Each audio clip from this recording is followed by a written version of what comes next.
คุยเรื่องน้องมะนาวต่ออันนี้ไปต่อยาน้องมะนาวจะไปอยู่พังเมืองหัวเนาะพังเมืองหยุดกินได้ยังบ่ได้ไปบอกนะหลังจากที่ยอดหยุดกินเนี่ยเจ้ามีรู้สึกยังไงจ้ะเมื่อยอยู่บ่อาการเมื่อยที่เพียเมื่อยนอนไม่ได้กินยาอย่างเดียวนี่นะกินยาไม่เดียวยังบ่เบิดบ่เดียวยังบ่เบิดยัง2กับยัง2กับเป็นยาตัวใดดิตัวนี้เนาะพี่น้องเนาะยามันเป็นเพลงทางในนะแต่นอกมันเป็นกับนะเป็นกับอะไรจุงมาเป็นเพลงจักเม็ดหลายมิเติบหลายเพลงเติบยัง2กับเดี๋ยวนี้เนาะพี่น้องเอ้ย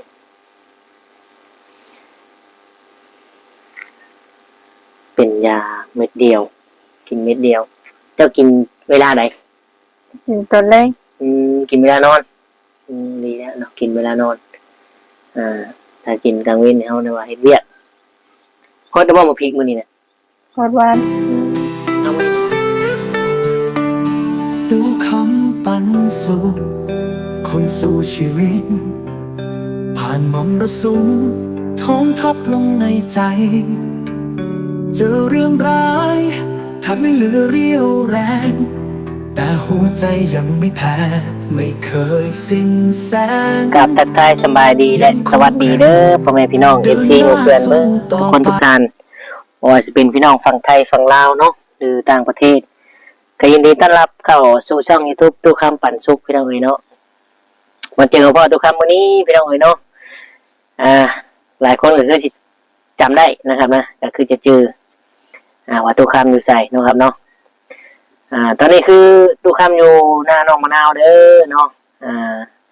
FC ของน้องมะนาวหรือว่าคนที่หักแพงน้องมะนาวอยู่เนาะก็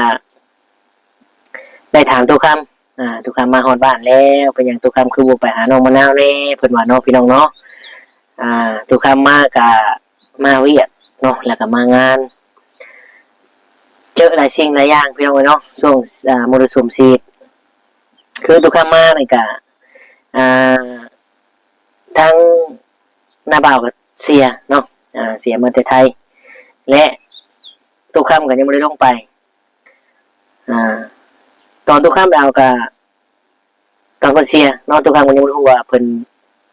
เสียสาเหตุอีหยังเนาะตู้คำลงคลิปไปก็คือสันนิษฐานไปแล้วเพิ่นก็ว่าหัวใจล้มเหลวเนาะหัวใจล้มเหลวแล้วเกี่ยวกับเส้นเลือดในสมองเนี่ยพี่น้องเอ๋ยเนาะอย่างประมาณนี้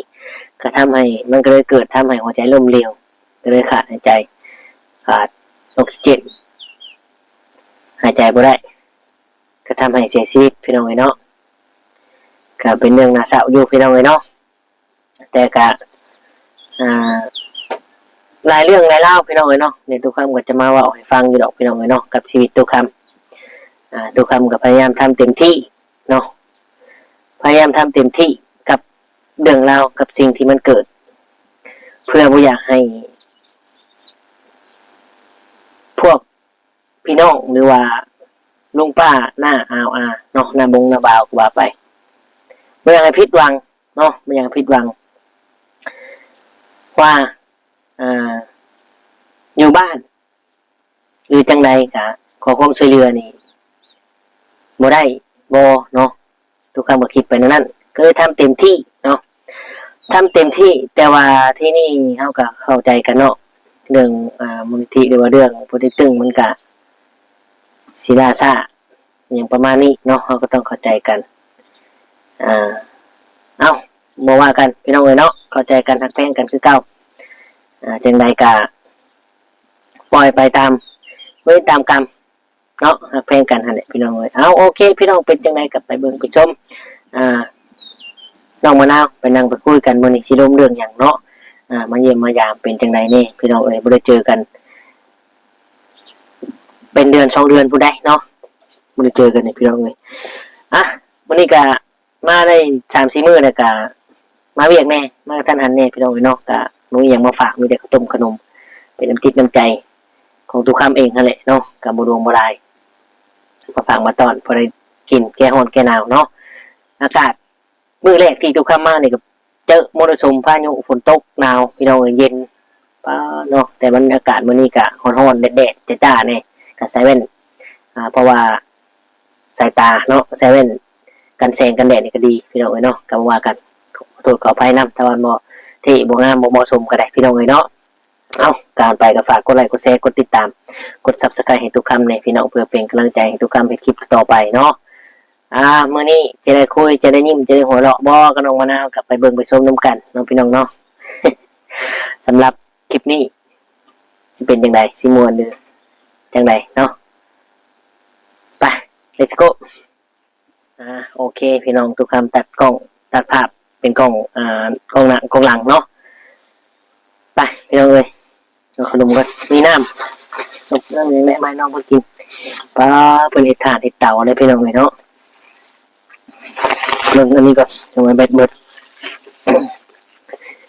เป็นยังไงพี่น้องบรรยากาศต่างกันบ่ครับตอนหน้าฝนเนาะอันนี้หน้าแล้งพี่น้องเลยแดดจ้าแห้งเลยเนาะแต่ว่าสายตาทุกคำใส่แว่นก็เลยนั่นเลยพี่น้องปลาถูกใหม่เราได้ดิพวกใช่พี่น้องปลาตัวส่วนผักหัวผักเพิ่นเนาะเตือนคอนทานบ่นั่นน่ะปลาเถอะยังเสียงยังน่ะเอาสบายดีนะมะนาวเอาน้ำเย็นนี่เอามาฝากจากกี่ชื่อยังมาฝากมากับมาท่านหันเป็นอะไรสบายดีมีแห้งอยู่บ่ดีมีแห้งอยู่นี่แหละฉันมีได้ติเท่าหาน้องเจอมาเจ้าอยู่เพื่อนเราไปเอิญชะม้อยอยู่ฉันหมอยแล้วมาเลยวะมาแต่เช้าคุณนะมาบางที่ดีแล้วก็ได้อะไรได้มาปรุงพริกบ่นี่นะปรุงพริกงัวกินเท่านึงเนี่ยงานกระปุกใหม่ก็คืองามอยู่เนาะไปเลี้ยงงัวปล่อยบ่งัวจังบ่ได้ปล่อยน่ะผูกไว้น่ะมาหน้าซุมื้อบ่น้องมะนาวมาคุมื้อเอาแป๊บนึงพี่น้องเอ้ยเนาะมีสายข่าวเด้อพี่น้องโอเคต่อพี่น้องเอ้ยเนาะสายข่าวเมื่อกี้ สายข่าวเรื่องงานศพน้าบ่าวหั่นแหละเนาะเพิ่นได้โทรมาถามเรื่องราวเรื่องพวงดีดเอาในใดเพิ่นว่าเนาะทุกคำส่งข้อมูลให้แล้วกันนะเนี่ยพี่น้องเอ้ยเข้าเรื่องกันเลยเนาะเอาคุยกันใจน้องน้ำเมื่อกี้ลืมเลยเรื่องนาเนาะเรื่องปลูกงัวบอกเมื่อกี้เนาะปลูกงัวเมื่อนั้นก็เห็นไปเลี้ยงงัวบอกเมื่อนั้นเมื่อตัวสีไปเจอน่ะเลี้ยงงัวมาในกระซอยกันให้ทานให้เต่ากันเนี่ยเนาะดีเลยแหละพี่น้องเลยน้ำนี่ก็เอาน้ำก๊อกนี่มาหดนี่น้ำก๊อกวันยุ่งผืดใช่ไหมไปได้ต่อยาไปต่อยายังมันไปต่อฮะตกลงสิไปต่ออยู่บ่ดูว่าได้นี่บ่สิไปต่ออยู่ยังบ่ได้ไปว่ามันนี่กึมก็บ่ได้มาขึ้นไปหาเราอยู่บ่ขึ้นไปก็บ่เห็นแล้วเราบ่ได้มาโทรไปหาเราโดนเลยแล้วก็ไปหาตู้บันอันนี้เรามาอยู่สู่มึงตอนแรงFC ก็ฝากถามเนาะว่าน้ำหน้าไปต่อยาบ่หรือว่าจังใดหรือว่าเพิ่นบ่ให้กินบ่หรือว่าจังใดมาจากพังมือก้อนว่ะกินยาอะไรก็คือเป็นบวมเป็นเบียมไปว่ะเพิ่นเว้าน่ะบ่บุญเว้ามันนั่นก็ว่ากินยาอะไรก็บ่ดีว่ะคือเป็นบวมเป็นเบียมคือตุ้ยคือหยังไปเพิ่นก็แม่นเนาะพี่น้องแต่ว่าเฮาเป็นโรคเฮามีโรคประจำตัวเฮาต้องกินเนาะเพราะว่าเฮาก็กินตามหมอสั่งบ่ได้กินเกินขนาดบ่ได้กินเลยเวลาบ่ได้กินเกินเวลาเฮากินตามหมอสั่งกินตามหมอบอกมันก็บ่เป็นหยังเพราะว่าเพิ่นมีออยและเพิ่นรับประกันอยู่ประเทศไทยมันแน่นอนอยู่แล้วเนาะแต่ถามว่าเรื่องกินยานี่ มันก็บ่ดีต่อสุขภาพอหย่างทั้งนั้นเนาะกินอิหยังก็คือกันเนาะมะนาวเอ้ยบ่มีหยังดีต่อสุขภาพเลยแหละบ่มีหยังดีเลยเพียงแต่ว่ามันกินแล้วบรรเทาเนาะมันเกิดจากกรรมบุญของเราทั้งนั้นแต่ว่ามันบรรเทาชื่อพออยู่บ่ได้ติไปกินให้พอกินพออยู่ได้คือปัจจุบันนี้ได้นี่เจ้าก็เป็นจังได๋ล่ะเมื่อยบ่หลังจากที่บ่ได้กินยามันนั่นก็เข้าสิโรมมันนั่นตอนกินยาก็เมื่อยอยู่บ่ตอนกินยาก็เมื่อยก็บ่เมื่อยปานใดแต่พอบ่ได้กินยานี่คือว่าเมื่อยกว่าเก่านี่แหละเพราะว่าเราเคยกินแล้วตกลงนี่คือสิรู้ว่าคือสิไปต่ออยู่เนาะไปเขาว่าเพิ่นไปต่อให้ก็ไปยังบ่รู้ว่าอันเพิ่นไปแล้วเนาะถ้าเฮาไปหาเพิ่นเฮามีงบหรือว่ามีเงินไปต่อเพิ่นก็ไปเนาะบางทีเราก็ไปเวียกของเราอยู่งบอยู่แล้วก็ฝากเราไปอันนี้มันก็ขึ้นอยู่กับเจ้าหั่นแหละเจ้าสิต่อหรือบ่ต่อเนาะที่เจ้าว่ากินยาแล้วยันว่ามันบวมเป็นนั่นเป็นนี่นะจะได้คิดบ่อีกแล้วพี่น้องสายข่าวอีกแล้วเนาะแป๊บนึงเด้อพี่น้องพี่น้องเอ้ยเนาะต่อให้พวกนักธุรกิจเนาะน้องมะนาวสายข่าวตลอดติไม่คงอยู่ว่าคงมาแบดเบิร์ดคุยกันต่อพี่น้องเอ้ยเนาะเมื่อกี้ก็คุยเรื่องต่อยาเนาะน้องมะนาวเนาะมีสายข่าวพี่น้องโอ้ไอ้คนนักธุรกิจเนาะทางมูลนิธิเพิ่นโทรมาเรื่องจบนี่แหละพี่น้องเอ้ยเนาะเรื่องพงดีแต่ก็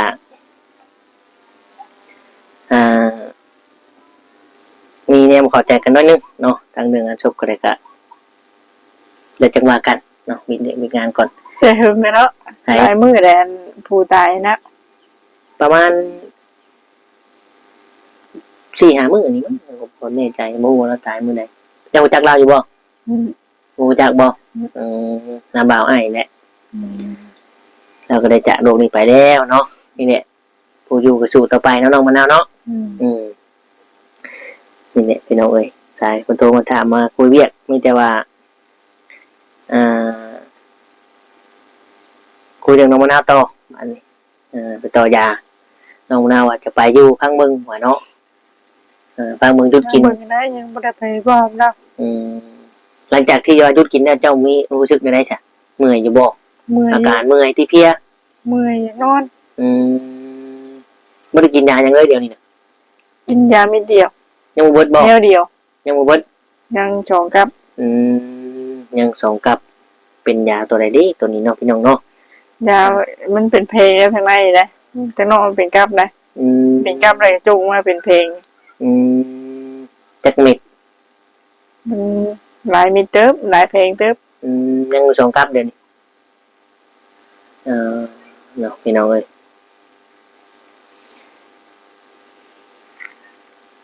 เป็นยาเม็ดเดียวกินเม็ดเดียวเจ้ากินเวลาไหนกินตอนแรกกินเวลานอนดีแล้วเนาะกินเวลานอนถ้ากินกลางวันเฮาเนี่ยว่าเฮ็ดเวียกฮอดบ่มาพริกมื้อนี้น่ะฮอดวันเอามื้อนี้บ่ฮอดบ่จ้ะข้าวมื้อบ่ามื้อฮอดบ่บ่มื้อฮอดบ่ามื้อฮอดมันสิกันตะกี้เป็นดอกไว้แล้วงัวกินมาทานกระปุกนึงนะอันนี้นะกี้เป็นดอกไว้แหละโชคสูงกี่งามๆอ่ะเป็นดอกที่ออกมากออกผลเลยเนาะอันนี้คือมันเนี่ยกูเบี้ยมันบัดนี่แม่นแล้วกินจำคักกะลีนี่กินจำเหงาคือว่าหัวคักอยู่มันหมุนเหงาแท้นี่หัวเจ้าเองงัวคนบ่ซอยเวียกน้องเตอได้บ่มื้อนี้ซอยหยังแน่มื้อนี้ยังไม่ซอยหยังมาทำเพิ่นเขาเตาจุ่มบ่ได้มันนักนะมีแต่ไม้ใหญ่ไปหาเบิ่งเตาไปเบิ่งร้านลาวเนาะพี่น้องป้าเพิ่นปลูกผักปลูกหญ้ายังชูไผให้กินจังซั่นน้องมาเจอดวงมีกี่นี่ได้ซื้อมีมาให้อีกอยู่หั่นเนาะมักลิ้นก็มีพี่น้องเนาะใช้ยางมาทางใดนี่มีแค่นี้กบมะขามเนาะป้าตัดคักกะลีเนาะตัดได้บ่มีโฮมได้บัดนี้ไผเป็นคนตัดเนี่ยเด้อเอายังตัดน่ะเอาเล็กตัดบ่คือเราคือตัดเพียงคักแท้น่ะ ปลูกพี่ดอกเอามะขามน้องมะนาว มันไหนสิได้ขึ้นเอามะพร้าวฉบับนี้ ได้อยู่ ได้อยู่บ่จงไว้อยู่ติ อืม กรุงเทพอีหลีเนาะน้องเตอสบายดีน้องเตอเป็นไงบ่ได้เจอกันโดนนี่รอขึ้นอยู่บ่ รออยู่ รออยู่เนาะปลาทานไม่ขามบ่ไม่ขามบ่นี่นะ ไม่ครับ โอ้คักเลยทานไม่ขามนะ มัน ครับ ขายจ้ะ อืมขายจักชุดได้นี่ มันจะขายนะ เออนี่พี่น้องธุรกิจน้องเตอ มืดดิ ธุรกิจมืด ธุรกิจมืดตะกี้ทุกค่ำกะเฮ็ดแบบนี้เลยพี่น้องโอ้ยเมื่อยนะพี่น้องเฮ็ด เพื่อสิได้เนาะ เฮ็ดกับไม้กับตอกนี่ทุกค่ำก็เฮ็ดประจำแล้วตะกี้เดี๋ยวนี้ก็เฮ็ดอยู่หน้าก็มี แต่ว่าพออ้ายเป็นคนเอาลง อืม พออ้ายบ่ได้คอยเอาลงแล้วเดี๋ยวนี้มีแต่ไปหาเงินหาค่ำเราก็เฮ็ดพอได้ใช้อย่างนี้แหละบ่ได้ขายหรอกเราก็ได้ มันจะจุเนาะ พอมีหลายขายเนาะยังบ่ได้หลายท่านเป็นราคาได้เดี๋ยวนี้นะ ทานที่มหาบ่ ก็ชอบนึงนะ35บ่เดี๋ยวนี้นี่พี่น้องมึงทุกคำให้เบิ่งเนาะลงผู้เดียวว่าเตอนี่นะโอ้พี่น้องเราลงผู้เดียวแล้วเกือบเต็มเลยเนาะ ทำหน่อยดิ จักชอบนี่ ได้3-4ช็อป ไม่ใหญ่เนาะ กับบ่ใหม่เบิด เขาต้องดีไฟต้องเตอบอไปเฮ็ดอยู่ฮะเจาะมองอันดังไฟอยู่ห้องนั่นโดดเรียกว่าคักไปจัก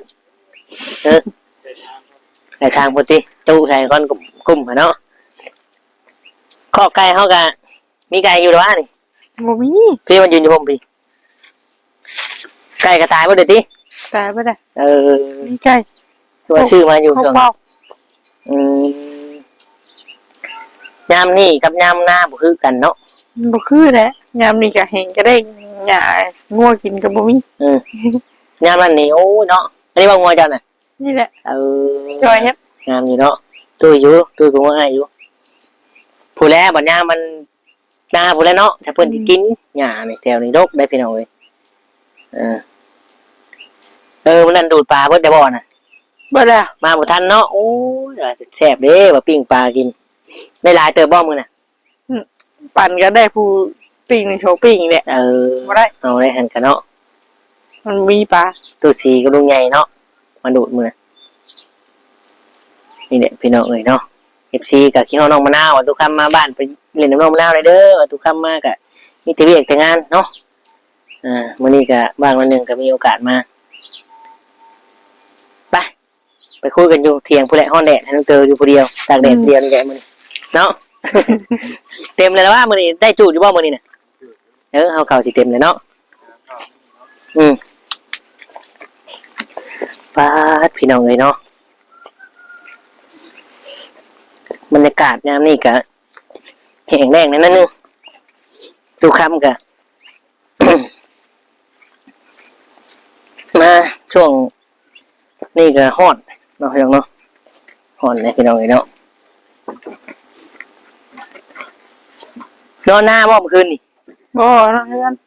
โอ้ยฮอดพี่น้องเอ้ยเนาะเอามาคุยกันต่อน อนเรือนไม่ได้ไว้นอนหน้าน่ะ แต่กินนอนเผายัง สินอนนาเนาะนี่จะไม่อ้ายแน่นอน นอนแล้วเรามีเบียร์อีกแล้ว ตัวควายเราแหละและเรื่องไปต่อยากับสวัสดิ์เจ้าคิดว่าอยากต่อบริกินยารู้สึกเมื่อยเพลียกะคือหาเล่าตู้บานกะเป็นพี่น้องเจ้าหรอวะบอกพี่น้องทั้งแม่บอก พี่น้องทั้งเงินทั้งประตูน่ะ ทางประตูเราจันตังเนาะนั่นแหละก็พี่น้องกันก็ได้อยู่แล้วก็ปะไปต่อให้ดอกนี่แต่ว่าเจ้าขึ้นไปหาเล่าตัวยามาหน้า2 คนชั่วมือบ่แม่จำได้มาบ่ มาก็สวยเติบผู้ขึ้นมาเรามันมาแต่เช้า เป็นอะไรน้องเอ็มโทรให้ติดอันดูบ่ โตอยู่ การเงินการงานดีอยู่หรือว่าง านกับประเทศเอา7 มื้อแหละ เพิ่นเมื่อบ้านเพิ่นว่าเจ้เพิ่นเมื่อบ้าน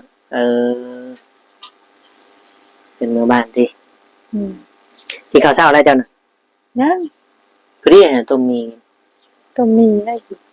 จะกชื่อหยังมาฝากก็ได้เนาะพี่น้อง มีได้กินนะ ท่านหันมันจะมีแน่ว่าอาหารหลักบ้านเฮาอ่ะ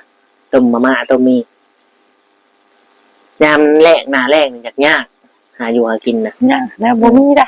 ยามแรกพี่น้องเอ้ย เขากล้ามีเตนได้ชั้นวันหน่อย การไปกระเตน ได้ บ่ เป็นของมีเตน ไปก้านอยู่บ่ บ่ได้กัน ไปใจเป็นของไง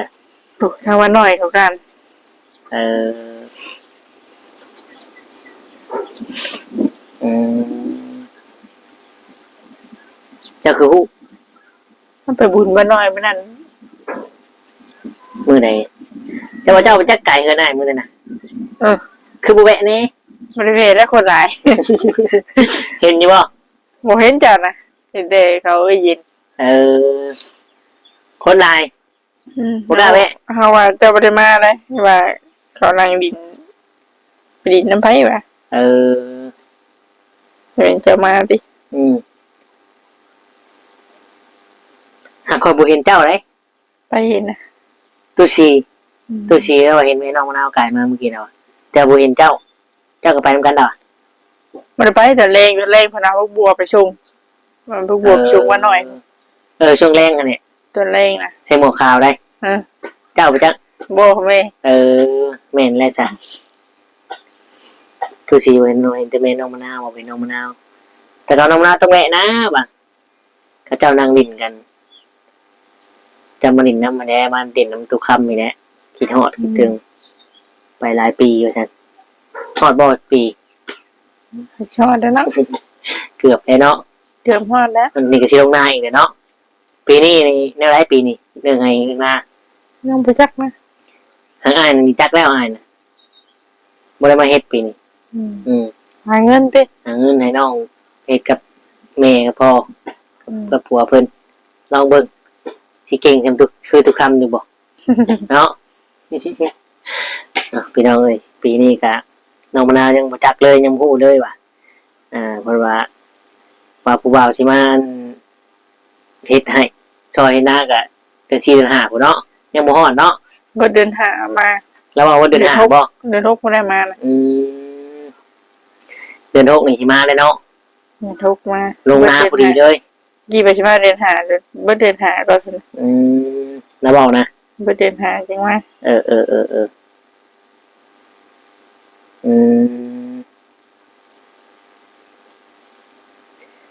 ถ้าเบิ่งถ้าดุนเนาะปีนี้น้องมะนาวสิเฮ็ดนากับไปพี่น้องเอ้ย ยังบ่มีรถไถ เอาละบ้านเราก็ชื่อแล้วเนาะ บ่มีเงินชื่อแล้วว่าพม่าก็ดาวเอาน่ะว่าบ่มีเงิน ดาวรถไถเลย ดาวไทย บ่มีเงินชื่อ ดาวแล้วไผสิผ่อนบ้าน ได้แล้วเราเราจะหาเรา เอามาฮอดก็ดาวมาไถนาเลยรถไถใหม่เนาะ ทำคือบ่ได้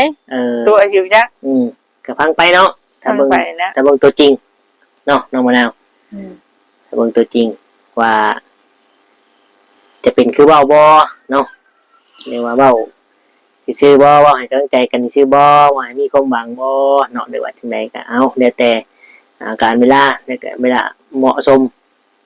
ทางนี้ก็มีความหวังแหละรอเนาะข่าวก็ยังหลายอยู่ดอกกลุ่มอยู่ดอก เขายังบ่เช้าครับบ่ได้อยู่บ่ได้ แต่ทั้งหมด30กว่าชอบเลยเนาะสีน้ำขายน้ำเลยเนาะ บ่ได้ขาย กินอย่างเดียวนี่ กินมันมีแต่ชมหน่อยอ่ะใส่ชมหน่อยดิ ชอบสั่นบ่ ไปชี้ก็ได้ทีละหน่อยบ่แม่นชมใหญ่ขึ้นนะชมใหญ่ว่าได้ ชอบยืดว่าเลยเนาะแม่นเลยเอาพี่น้องทุกคำก็สิได้ไปเวียกไปงานศพต่อไปซอยงานเพิ่นจังได๋ขอบคุณหลายๆเนาะก่อนอื่นสำหรับคลิปนี้ก็ฝากไว้ซำนี้น้องนาวเนาะจังได๋ก็ถ้าว่ามือฮอดมือลงอ้ายบ่ได้มา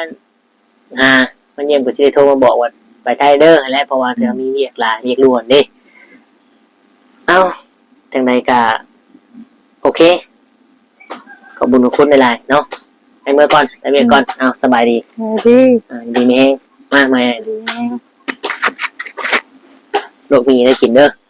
ที่บ้านเฮากับประมาณนี้จะเชื่อยังมาผักพี่น้องเลยเนาะ ไปพี่น้องทุกคำจะเดินทางกลับบ้านพี่น้องเลยเนาะก่อนอื่นพี่น้องก่อนไปก็ขอบุญขอบคุณหลายๆเด้อ FC พ่อแม่พี่น้องเบิดทุกคนทุกท่านที่เข้ามารับชมรับเบิ่งคลิปของตู้คำเนาะแล้วก็กดเบิ่งโฆษณาให้บอกกดข้ามให้ตู้คำพี่น้องเอ้ยเนาะแล้วกดติดตามสำหรับ FC ที่หักเพลงตู้คำได้พี่น้องเอ้ยเนาะขอบคุญขอบคุณหลายๆบ่มี FC ก็บ่มีมื้อนี้สำหรับ FC ที่บ่มักตู้คำก็เลื่อนผ่านก็ได้เนาะตู้คำบ่ได้ว่าหยังพี่น้องเอ้ยเพราะว่าคนเฮาเนาะมันมีคนชังและคนเกลียดจังใดก็บ่ว่ากันเนาะพี่น้องเนาะเอาโอเคทุกคำก็สิได้กล่าวคำว่าสบายดีและสวัสดีครับพ่อแม่พี่น้องบ๊ายบายบรรยากาศ